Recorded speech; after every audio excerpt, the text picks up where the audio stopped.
Yes. So welcome everybody. So nice to see all of you. Beautiful smiling faces. And today our program is about talking about Sholay.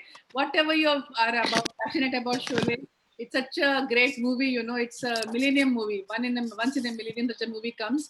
और बड़ी मेहनत से बनाई थी, हाँ बड़ी मेहनत से बनाई थी ये पिक्चर. और आई थिंक हमारे जहन में उसका एक एक डायलॉग, एक एक सीन, एक एक कैरेक्टर बसा हुआ है, एक एक गाना, एक एक म्यूजिक का पीस बसा हुआ है. तो मैं चाहती हूँ कि हम सब लोग जो है ना, हम लोग इसके बारे में बात करें, जो भी हमें अच्छा लगता है. तो उससे ये होगा कि हाँ, तो अपने मन की बात है, जो भी आपको अच्छा लगता है, जहां से भी शुरू करना है आप शुरू कर सकते हैं. सुगंधा, वेलकम. सुगंधा ने जस्ट ज्वाइन किया है. सुगंधन, put your video on. The meeting is being recorded actually. हाँ, उसका साउंड हो रहा है. So let's welcome now Sugandha also and everybody. And Veena ji, I would like to start with you because आपने ये जो है ना टॉपिक सजेस्ट किया था और मुझे बड़ा अच्छा लगा था ये topic. So let us start with Veena ji. Yes. Hi Sugandha. Yes. Hello everyone. Welcome Sugandha. Sugandha, we are all friends here and one by one we're talking about Sholay. जो भी अच्छा लगता है शोले के बारे में, गाना, कैरेक्टर, म्यूजिक, एनीथिंग. सो उसके बारे में डायलॉग. हाँ, उसके बारे में बात करेंगे. हाँ, सेकंड मुझे दीजिएगा. जी जी. वीना जी वेलकम, आप बोलिए. Thank you. Actually Sholay movie क्या है, मेरे को बिल्कुल कंप्लीट मूवी लगती है. यस. क्या कैरेक्टराइजेशन, क्या डायरेक्शन, क्या म्यूजिक, क्या situations of every character, locations, everything. मुझे ये लगता है कि उस डायरेक्टर की नजरों से कुछ भी नहीं छूटा. उसने हर एक चीज को ध्यान में रखकर हर एक एंगल से ये मूवी बनाई. और मैं पिछली बार जो बोली थी उसके बाद, उस दिन जब बोली थी तो मैं पैशनेट और भी बहुत ज्यादा थी, क्योंकि उसके पहले ही 1-2 दिन पहले मैंने रिकॉर्डेड मूवी देखी थी. अब इधर तो मैंने देखी नहीं है, तो जो कुछ याद है मैं उसी के बेसिस पे बोलूंगी. एक तो मुझे ये लगता है कि ये जो गब्बर का सीन था, जो गब्बर जहाँ रहता था रेविन्स में, ये मोरिना भिंड का शूटिंग है. मोरिना भिंड जो है, ये जो झांसी के आगे यूपी और राजस्थान का था, ये इसका रेगिस्तान का एरिया है, वहां का है. तो वहां के जो रेविन्स हैं, वहां के जो खंडहर हैं, उनमें इसका शूटिंग हुआ है. तो बहुत नेचुरल लगता है, वो पूरा ही शूटिंग बहुत नेचुरल लगता है. एक चीज मुझे ऐसा लगा कि ये गब्बर एक सीन में उससे पूछता है, हाँ भाई, सरकार ने हमारे ऊपर कितने का इनाम रखा है, सांभा. और सांभा जवाब देता है, सरकार 50,000. आप नोटिस कीजिए, उस पूरी मूवी में सांभा एक ही शब्द एक ही बार बोलता है, और वो ये 3 शब्द, सरकार 50,000. अब इस इतने से के अंदर वो कितना कुछ कह जाता है, एक केवल इस डायलॉग के अंदर. तो इसमें क्या चीज दिखाई है डायरेक्टर की, कि वो अगर गब्बर खुद अपने आप ये चीज बोलता तो ये उसका, जिसे कहते हैं, गुरूर और घमंड दिखाई देता. वो तो उसके अंदर था ही, लेकिन सांभा से वो बात बुलाकर उस सिचुएशन को उन्होंने और कितना ज्यादा महत्व दे दिया कि सरकार ने भी मेरे ऊपर 50,000 का इनाम रखा है. तो ये सिचुएशंस जो हैं, ये पूरी ऑडियंस को बहुत ज्यादा आकर्षित करती हैं, बहुत ही अधिक. दूसरा भी, रिसेंटली मैंने कहीं पढ़ा है कि वो A.K. हंगल, जो मस्जिद के इमाम थे, अंधे थे बेचारे, और उनको अंधा दिखाया है. वो बड़े सुंदर तरीके से कहते हैं कि मैं इस मस्जिद की सीढ़ियों से जब उतरता हूँ, इस गांव का कोई ना कोई आदमी मेरा हाथ पकड़ के मुझे रास्ता दिखलाने के लिए तैयार हो जाता है. आजकल जो हम मतलब समाज में इतना विद्रोह देखते हैं, टूट फूट देखते हैं, वो हमको ये गांव से सीखनी चाहिए कि वहां पर हिंदू भी हैं, मुसलमान भी हैं, और कितने प्यार से, कितने अच्छे तरीके से वो रहते हैं, कितने. और वो A.K. हंगल किससे कहता है, अपने बेटे को समझाने के लिए कि तू बीड़ी के कारखाने में चला जा, तुझे वहां बहुत अच्छी तनख्वाह मिल जाएगी, यहाँ पढ़ा क्या कर रहा है तू, अच्छा खासा पढ़ा है। कहता किससे है? हेमा मालिनी से, कि तेरी बात तो वो तेरा भाई जरूर मानेगा, तो तू उससे कह के दे। तो ये छोटे छोटे टचेस जो है ये मूवी को बहुत खूबसूरत बना देते हैं। दूसरा, उधर से ये यहाँ से निकलता है, गब्बर को पहले खबर हो जाती है, और बेचारा घोड़े के ऊपर केवल उसकी लाश पड़ी हुई जब ये लौटता है। देखिए मेरे को तो गूज बम्स हो रहे हैं ऑलरेडी, बहुत ज्यादा मेरे रोंगटे खड़े हो रहे हैं कि क्या हालत हुई होगी वहां पर लोगों की जब देखा कि उस नौजवान को घोड़े से उतारते हुए। और जब वो होता है तो वहां के लोग कहते हैं कि हमें ये दोनों नहीं चाहिए, इनकी वजह से हमारे गांव पे बहुत विपत्ति आ रही है, हम जो है वो अनाज दे लेंगे लेकिन ये दोनों हमें नहीं चाहिए। तब एक हंगल कहता है कि जवान बेटा तो मैंने खोया है, उसके खोने का गम मैं बर्दाश्त कर सकता हूँ, और तुम ये दो जवान जो आए हैं तुम्हारी रक्षा करने, तुम उनको नहीं बर्दाश्त कर सकते, तुम उनको नहीं रख सकते अपने बीच में। तो ये छोटी छोटी बातें बहुत ज्यादा दिल को टच कर जाती हैं। फिर वो एक सीन है, हेलन केवल एक सीन में आ गया और उस सीन के अंदर क्या जान डाल दी है, क्या म्यूजिक डायरेक्टर ने, क्या आर.डी. बर्मन ने, क्या उस गाने ने, क्या हेलेन के डांस ने, क्या उसके जला लगा के उसने ढपली ने, गजब है। महबूबा ओ महबूबा क्या गाना है। अगर आप किसी सिचुएशन में उस गाने को रखें तो वो उतना ज्यादा असर नहीं करेगा जो वो उस तरह का। और ये लोग पहुंचते हैं वहां पर क्यों? क्योंकि इनको ये खबर मिलती है कि बंजारे आ रहे हैं आम सप्लाई करने के लिए गब्बर को। तो ये लोग वहां पहुंचते हैं और जितनी देर में यहाँ सारे गब्बर के लोग, सारे डाकू लोग डूबे हुए हैं उस गाने को, उस नाच को देखने के अंदर, उतनी देर के अंदर ये लोग अपना काम करके उनका काम चौपट कर देते हैं। तो एक एक सिचुएशन को अगर हम देखें ना, क्या कितना खूबसूरत सीन है कि वो जया भादुरी शादी के पहले कैसी थी, जब ठाकुर जाता है उसको अपने छोटे बेटे देखने के लिए, बेटे के लिए, तो क्या जीवंत है वो, क्या उसके अंदर एक जवानी का जोश है, जो होली पे वो कहती है बाबूजी आपकी थाली ले आओ, फिर आप एक टीका उनको कर देना, वो एक टीका आपको कर देंगे, एक दूसरे को मिठाई खिला के गले मिल लेना। हमारी होली तो ऐसी नहीं होती भाई। तो ठाकुर पूछते हैं भाई तुम्हारी होली कैसी होती है? अरे हमारी होली होती है रंग देखते हैं दूसरे को, और उसके बाद यहाँ पर पानी है ना, यहाँ एक पानी की टंकी है, उसमें हम खूब रंग डालते हैं, खूब रंग डालते हैं, और ऐसे ही थोड़ी सब मिलके उसके अंदर डाल देते हैं जिसे भी रंगना होता है। तो she is full of life, she is full of energy, she is full of vigour, she is a proper young woman. और क्या कॉन्ट्रास्ट दिखाया है बेचारी के लिए। शादी के एकदम बाद जब गब्बर बदला लेने आता है इनके परिवार से, इसका हस्बैंड खत्म। पूरी पिक्चर में ये वो सीधे पल्ले की एक सफेद साड़ी पहने सिर ढके हुए दिखाई देती है, लेकिन उस दर्दनाक चेहरे से भी कितने इमोशंस हैं, कितने भाव टपकते हैं, और उसकी तरफ किस तरह अमिताभ अट्रैक्ट होता है, उसे देखता है उस रूप में रात को आकर लालटेन उठाते हुए। बड़े खूबसूरत सीन है वो, बहुत सुंदर सीन है। और ये अपना माउथ ऑर्गन बजाता है, वो टिपिकल धुन, वो टिपिकल एक ट्यून जो बजाता है, it is extremely haunting. Romantic, वो आपको, हाँ very romantic, sorry very romantic, वो वेरी वेरी वेरी ब्यूटीफुल। और उसके बाद एक सीन जो मुझको ख्याल आता है, जब ये दोनों पहुंचते हैं ठाकुर के गांव में, और इन्हें मालूम है कि ठाकुर ने इनको क्यों बुलाया है, किस लिए बुलाया, क्या करना है, तो लेकिन इन लोगों का दिल जो है ये उसके अंदर बेईमानी है। धर्मेंद्र कहते हैं ना, अरे यार हमें क्या करना है, आज रात को तिजोरी खाली करके यहाँ से निकल लेंगे। लेकिन ठाकुर कोई कम है?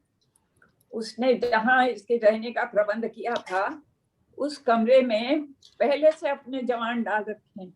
जब कमरा खोल के ये लोग अंदर घुसते हैं तो वहां पर तैयार हैं मुस्टंडे इनको इनसे लड़ाई करने के लिए।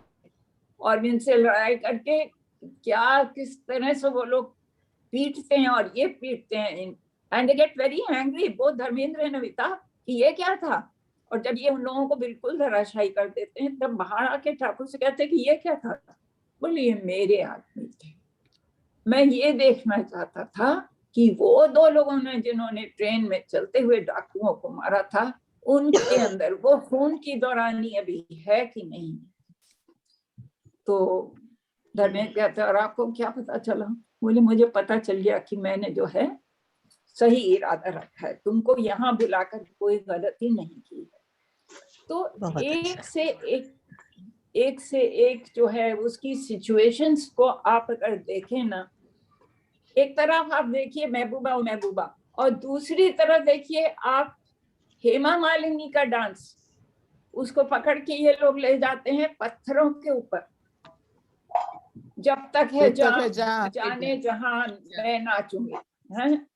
और बोतलें फोड़ते जाते हैं उस पत्थर के ऊपर, बोतलें फूट के, और फिर भी ये डांस करती रहती है। And what a beautiful way to suggest that she loves Dharmendra. उसको ना कभी मुंह खोलने की जरूरत पड़ी, ना कभी किसी से कुछ कहने की जरूरत पड़ी। उसने एक सीन में जाहिर कर दिया, जब तक है जान जाने जहां मैं नाचूंगी, मैं नाचूंगी। सॉरी, हाँ मेरा भी चला गया था, इसीलिए मैंने जरा सा पॉज किया।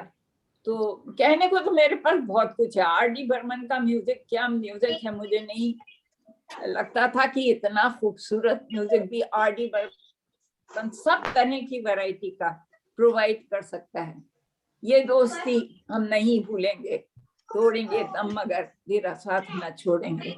वो छोटा सा वो एक सिक्का, दोनों इतने पक्के दोस्त हैं, लेकिन आखिर में जाकर पता चलता है कि वो सिक्का जो है वो तो दोनों तरफ से एक सही था। हमेशा अमिताभ उसके ऊपर बेट लगाता था क्योंकि वो उसको मालूम था कि ये इस सिक्के में क्या है, ताकि उसका पॉइंट जीत जाए। और बिल्कुल क्लाइमेक्स और एंटी क्लाइमेक्स हो जाता है जब एंड में जाकर वो कहता है कि तू जा एम्यूनिशन लेने, तू जा गोलियां लेने, मैं संभालता हूँ इनको। उसे मालूम है वो नहीं बचेगा, लेकिन उनकी दोस्ती ऐसी थी, उसे बहुत अच्छी तरह खबर है कि बहुत डेंजरस सिचुएशन है, उस खतरनाक उसमें मैं नहीं बच सकता। लेकिन वो फिर भी जो है वहां रुकता है, अपनी तरफ से सब एक वो निकाल के देखता है ना अपनी जेब में से कि उसके हाथ में 3 गोलियां हैं। 3 गोलियों से वो कितनों को मारेगा। और उसके बाद जब वो सिक्का उछाल के हम लोगों ने पासा देखा, बाद में देखा तो देखा कि अरे वो सिक्का तो दोनों तरफ से एक साथ था। क्या प्यार था उस चालाकी के अंदर भी, उस दोस्ती में क्या प्यार था, कितना जबरदस्त उन लोगों को एक दूसरे से लगाव रहा होगा, जो Amitabh decides to sacrifice his life for the sake of his friend. Very very beautiful. और कई सीन है उसमें, एक सीन वो बहुत बढ़िया है जब वो कहता है कि यार तेरी कहानी में तेरी शादी के बाद तेरी तो शादी हो जाएगी तो तेरे बच्चों को कहानियां मैं ही सुनाता रहूंगा। बहुत सुंदर है, बहुत कहेंगे काका काका हमें कहानी सुनाओ। तो वो जो है वो सिचुएशन जरा जरा सी बिल्कुल एक जिंदगी की बड़ी नॉर्मल वो दिखाई है। हर एक के घर में इस तरह की बात हो सकती है, हर एक के घर में चाचा इस तरह से कहानी सुना सकते हैं। और उन छोटी छोटी बातों को लेकर बहुत सुंदर तरीके से ये मूवी बनाई गई है। फिर वो धर्मेंद्र का वो ऊपर चढ़ जाना पानी की टंकी के ऊपर कि मैं तो सुसाइड कमिट कर दूंगा, वो सबसे बेस्ट सीन है। हाँ बहुत बढ़िया।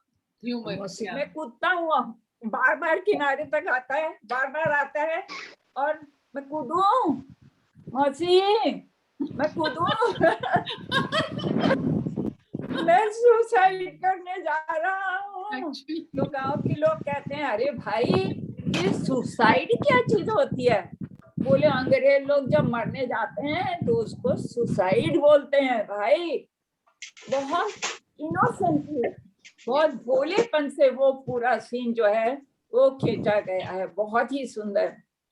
वो उतनी देर के अंदर वो आ जाती है हेमा मालिनी अपनी मौसी को लेके, मौसी बोल नहीं तो ये खुद पड़ेगा, मौसी बोल, बोलिए हाँ मैं हाँ करती हूँ, हाँ करती हूँ। अरे मौसी अपने लिए हाँ करती हो कि अपनी बसंती के लिए? मुझे तुमसे थोड़ी शादी करनी है। बोले नहीं नहीं बाबा मैं बसंती के लिए शादी करती हूँ, हाँ करती हूँ। और वो जब सबसे मजेदार सीन है जब अमिताभ बच्चन प्रपोजल लेकर पहुंचते हैं अपने दोस्त का मौसी के घर कि भाई वो मेरा दोस्त कैसा है, और सब तरह की बुराइयां हैं उसके अंदर, ऐसी बात नहीं है। बोले बहुत है, अभी जब शादी हो जाएगी तो कमाने में लग जाएगा। यानी तेरा दोस्त कुछ कमाता नहीं है, कमाएगा ना मौसी, ऐसी क्या बात है, कमाएगा। हाँ, और बोले उसकी आते बातें तो ठीक है, हाँ हाँ थोड़ा बहुत जब शराब में जुए में हार जाता है तो फिर लौट के आता है। यानी वो शराब भी पीता है और जुआ भी खेलता है। अरे मौसी ऐसी कोई बात नहीं है, शादी के बाद सब ठीक हो जाते हैं। मौसी कहती है भैया एक बात तो है, तेरी दोस्त के अंदर लाख बुराइयां हैं लेकिन सबसे बड़ी अच्छाई है कि तू उसका दोस्त है। Yes. तो मतलब मुझे धीरे धीरे जैसे याद आता जा रहा है, मैं उस विषय में बोल रही हूँ, लेकिन अब आप लोगों में से कोई बोलिए। Thank you. Thank you, Thank you, Veena ji. आपका बहुत passion- सुंदर। या बहुत सुंदर। और आपका thank you passion- Shashi Bali ji, thank you. आपका इतना पैशन देख के ना मुझे लग रहा है कि मुझे कल ही जाके पिक्चर देखनी चाहिए फिर से। पता नहीं कितनी दफा देखी है मैंने। अरिका जी मेरे टीवी पे रिकॉर्डेड है, आ जाओ आप। हाँ, मैंने टेलीविजन पे रिकॉर्डिंग कर रखी है। एक्चुअली मेरा तो जब जरा मूड खराब होता है वो मूवी देखने लग जाती हूँ। मूड नहीं खराब होगा। आप mood जब आपका- भी देखिए, जिस भी समय देखिए, जहाँ बीच में से देखिए वो अच्छी हाँ। लगती है। एक्चुअली हाँ, कितने संदेश हैं, यस, दोस्ती का संदेश है, देश प्रेम का भी है, कमजोरों को शक्तिशाली बनाने का भी है, और रोमांस भी है। मतलब कोई चीज की कमी नहीं है, और सब कायदे से एक के अंदर एक है, अलग बहुत नहीं है, बहुत श्रेष्ठ है। बहुत अच्छा, बहुत इसीलिए सुंदर। पसंद की, और हर तरह के लोगों के लिए है। बच्चों से लेकर बिल्कुल सबके लिए, हाँ। सब एज ग्रुप बिल्कुल। बहुत और देखिए creative- इतनी बढ़िया क्लीन मूवी है, कोई अश्लीलता नहीं है, कोई गंदगी नहीं है, पूरी फैमिली के साथ बैठ के देख सकते हैं आप। बिल्कुल, ऐसा कोई भी सीन नहीं है कि आपको लगे कि हाँ छोटे बड़े एक साथ नहीं देख सकते। बिल्कुल। हाँ, बहुत बढ़िया। सो शशि बाला जी, संदेश है कि हाँ जी, कोई भी व्यक्ति बिगड़ता है परिस्थितियों के कारण, और अगर उसे सही उद्देश्य मिल जाए, सही चीज मिल जाए, तो वो धीरे धीरे अपने जुनून से इतना बड़ा काम भी कर जाता है। ये लोग पहले बिगड़े हुए थे, चोरी करते थे, इनको ऐसी स्थिति नहीं मिली, और जब आए यहाँ ठाकुर ने पहचान लिया कि ये कुछ कर सकते हैं, उनके जुनून को पहचाना, और उस जुनून हाँ। से उन्होंने इतना बड़ा सफलता दिला दी। तो मतलब बिल्कुल, हर चीज बड़ी अच्छी है पिक्चर में। यस। हाँ शशि बाला जी बोलिए। हाँ मैं वीना जी अभी बोल रही थी ना, वीना जी थी, जी तो उन्होंने जी, तो इतना जी, अच्छा जी। नरेशन दिया कि ऐसा लग रहा था कि हम लोग मूवी ही देख रहे हैं। बहुत अच्छी तरह से आपने बताया, धन्यवाद, आपको इसके लिए बहुत बहुत अच्छे- बहुत बधाई है। मैं उसी धन्यवाद। कहानी को आगे बढ़ाती हूँ जो आपने बताया कि जया भादुरी शादी से पहले बहुत चुलबुली थी और शादी के बाद तुरंत उनके पति की डेथ हो गई, मतलब वो हो गया, तो उस वजह से वो एकदम सीरियस हो गई। तो मैंने जया भादुरी के उस वाले सीन को लिया है जिसने मुझे बहुत प्रभावित किया, जिसमें वो इनका जो लव अफेयर दिखाया वो बिना किसी शब्द के था, मूक था और बहुत ही शुद्ध था, जिसको कह सकते हैं नैसर्गिक प्यार था वो, बिल्कुल बिना किसी हाव भाव के, बिना किसी चंचलता के, आंखों की चलचलता के, बिना किसी वजह से था। और जो आपने बताया कि जब वो लोग कहते हैं कि अरे क्या है, रात में चोरी करेंगे और सुबह हम लोग चले जाएंगे, तो मुझे वही सीन ने बहुत ज्यादा प्रभावित किया, जो कि मैं आपके सामने थोड़ा बताने जा रही हूँ। ये आपको मालूम है कि धर्मेंद्र अमिताभ रात में चोरी के इरादे से ठाकुर साहब की तिजोरी का ताला तोड़ने की कोशिश करते हैं। अभी अचानक ताला तोड़ते तोड़ते अमिताभ देखते हैं कि जया भादुरी तो दरवाजे पे खड़ी हुई है और उसने देख लिया है। तो वो धर्मेंद्र को इशारे से बोलता है कि देखो, उसने हमें देख लिया है। और दोनों आश्चर्य से देख रहे हैं कि इन्होंने भी हमें, बहू रानी ने देख लिया यहाँ की। तो जया भादुरी क्या करती है उस समय, उसके डायलॉग जो हैं, कुल 4-5 डायलॉग हैं, इतने सुंदर डायलॉग्स हैं। उन्होंने कमर से अब चाबी का गुच्छा निकालकर मेज पर रखते हुए कहा कि ये लो तिजोरी की चाबी, ये लो तिजोरी की चाबी, इसमें मेरे वो गहने हैं जो मेरे लिए बेकार हैं, मुझे अब इनकी जरूरत कभी नहीं पड़ेगी। थोड़े बहुत पैसे हैं वो भी ले लो, चलो अच्छा है। बाबूजी की झूठी उम्मीदें तो टूटेंगी। बाबूजी ने जो तुमसे उम्मीदें लगा रखी हैं तुम दोनों से कि तुम हमारे गांव को सुधार दोगे, जिसने इतना परेशान किया गांव वालों को, उनको तुम खत्म कर दोगे, तुम्हारी बहादुरी पे विश्वास करके हमने बुलाया है, तो वो उम्मीदें तो टूटेंगी, वो झूठी उम्मीदें जो तुमसे लगाए बैठे हैं। और इस वाक्यों ने उन दोनों के का हृदय परिवर्तन कर दिया। आप विश्वास नहीं करेंगी, उसके बाद आपने देखा ही है कि वो दोनों इतना ज्यादा प्रभावित हुए उसकी इस बात से कि उसने उनका हृदय परिवर्तन कर दिया और वो लोग जी जान से गांव की सुरक्षा के लिए लग गए। कभी कभी ऐसा जीवन में होता है। आप लोगों ने और भी एक कहानी पढ़ी होगी जिसमें वो, हम लोगों ने खैर बच्चों को पढ़ाई हुई है, मैंने टीचिंग जॉब किया हुआ है, मैंने बहुत एंजॉय किया अपने जॉब को। एक छोटी सी कहानी, खैर वो छोड़ी, अभी टाइम बहुत हो जाएगा और लोग भी हैं बोलने के लिए, वो फिर कभी।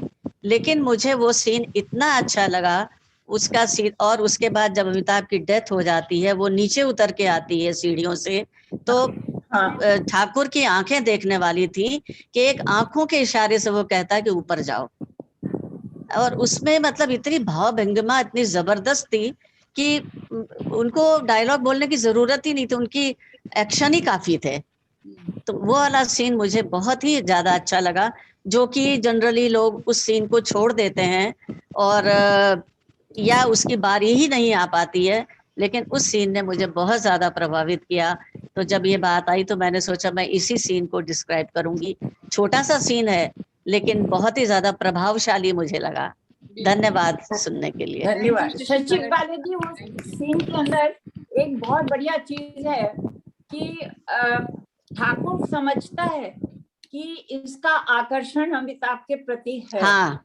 और जब एंड में अमिताभ की डेथ होती है, हाँ, तो केवल मतलब नजर के इशारे से ठाकुर देखता है उसकी तरफ और वो जाके बस वही तो। हाँ, मतलब और कुछ कहने की जरूरत ही नहीं है, बिल्कुल नहीं। सब बात कह दी गई, सारे भाव, सारे इमोशंस वहीं पर व्यक्त हो गए। बहुत सुंदर, good. Thank you Shashi. Thank you so much. Deepa or Anita, who wants to speak? I will say a few lines. मेरे लिए ये शोले बहुत स्पेशल है, सिग्निफिकेंट है। Why? Because मैंने ये मूवी अहमदाबाद में देखी, ड्राइव इन थिएटर में। Wow. अरे वाह। अहमदाबाद में ड्राइव इन थिएटर था, द होल ऑफ इंडिया में सिर्फ अहमदाबाद में था। And it was on my honeymoon, it was during my wedding time ये रिलीज हुई थी movie. It was on my honeymoon, तो it has double significance for me. And अभी क्या हुआ है कि 2-3 सीन जो मैंने भी सोचे थे वो वीना जी और शशि जी मेरे से ज्यादा अच्छी तरह से बोल चुके। नहीं ऐसा नहीं है। बोलूंगी कि इस मूवी में जितने हिलेरियस, जितने हंसी मजाक के सीन्स थे, उतने ही टचिंग सीन्स थे। यस, एक्सट्रीम था, वेरी एक्सट्रीम। जैसे एक सीन था, सबको तो ये याद है और अच्छा लगता है, बसंती जब इस फर्स्ट टाइम टांगे में हाँ Exactly. और धर्मेंद्र को लेते आ रही, कितना बक बक करती है, हर बार यही बोलती है, मैं इतना बोलती नहीं, हालांकि समथिंग लगा लेता अमिताभ। पूछो पूछो बहुत मेरा नाम, हिलेरियस। पूछो पूछो हाँ। हमारा नाम। अमिताभ बच्चन रुई रुई निकाल के कानों में लगा देता है, और रुई भी कहाँ से निकालता है? टांगे की सीट के अंदर से। Yes. यस। और फिर जब भी वो ये हेमा मालिनी जाती है शिव मंदिर में, शिव मंदिर में तो पीछे से वो धर्मेंद्र बोलता रहता है, वो भी बहुत हिलेरियस सीन है। हिलेरियस सीन है, बहुत बढ़िया है। Very hilarious and touching scenes. तो वो जो पोनी पर वो सचिन का आता है शव, you know, that's very touching. The old blind man अंगल की सब उम्मीदें टूट गई, वो जो आपने बताया वीना जी ने।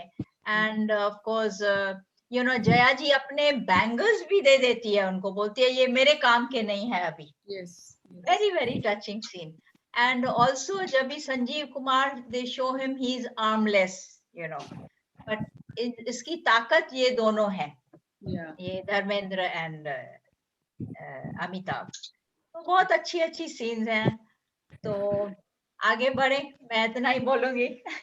बहुत अच्छा बोला आपने। आपने जो सीन बोला ना दीपा जी, उसमें बहुत खूबसूरत एक चीज है कि ये दोनों लड़ रहे हैं, इनके पास बंदूक नहीं है और ठाकुर के सामने पड़ी है बंदूक, और हाँ। ठाकुर उनको उठा के नहीं देता उठा है। नहीं ये लोग पाता इतना है, yes. मतलब गुस्से में है, they are so angry and they कि भाई जिस आदमी ने हमें बुलाया था वो तो बड़ा बहादुर थे, ये कैसा बहादुर है सामने खड़ा हमको अपनी बंदूक उठा के नहीं दे सकता। देन इट इज रिवील्ड कि उसका जो दुशाला है वो गिर पड़ता है, and he has no arms. Very very beautiful. Very एक टचिंग। एक सीन सोच सोच के जो है बनाया गया है, बहुत बढ़िया। अभी 4 एकदम। मिनट हैं, 4 मिनट हैं, फिर हम लोग ज्वाइन होंगे। एक गाना गा लेते हैं, ये दोस्ती वाला, वो हम सबको लागू है। ये जो हमारा ग्रुप है बहुत प्यारा सा ग्रुप है, और हमारी जो दोस्ती बन गई है, हम लोग एक दूसरे के बिना रह नहीं सकते हैं। तो हम लोग एक गाना गाते हैं। सुगंधा तुम गाओगी? I have my friend here Sugandha, आप भी थोड़ा एक गाना गाओगी ये दोस्ती? अनम्यूट करो, पहले अनम्यूट करो अपने आप। सब लोग गाएंगे ये दोस्ती हम नहीं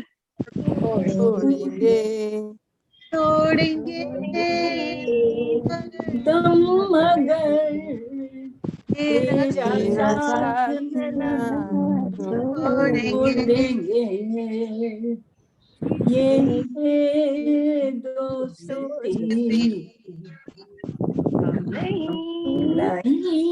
नहीं छोड़ेंगे, तोड़ेंगे दम मगर तेरा साथ ना छोड़ेंगे। तेरी जीत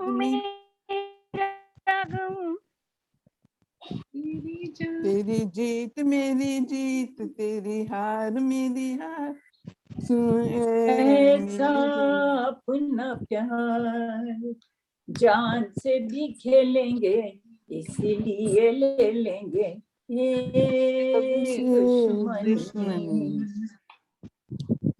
ये दोस्ती छोड़ेंगे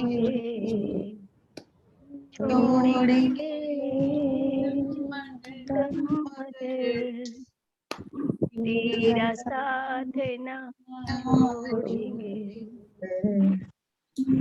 So I'll end the meeting here and we'll join. And now I want Veena ji, I want rest of everybody to speak now. Sugandha, I want you to also to speak a little bit about the movie, any damn thing you want to speak. And Pratibha is ready, Shobha ji is there. So हम लोग फिर मीनू जी is also there. Meenu जी बहुत बहुत बधाई हो आपको। बहुत अच्छा, बहुत सुंदर गाया इन्होंने, बहुत हमने मिस किया इनका। Actually, yes. Yeah, so I'll just end the meeting and we'll join again. Thank you so much.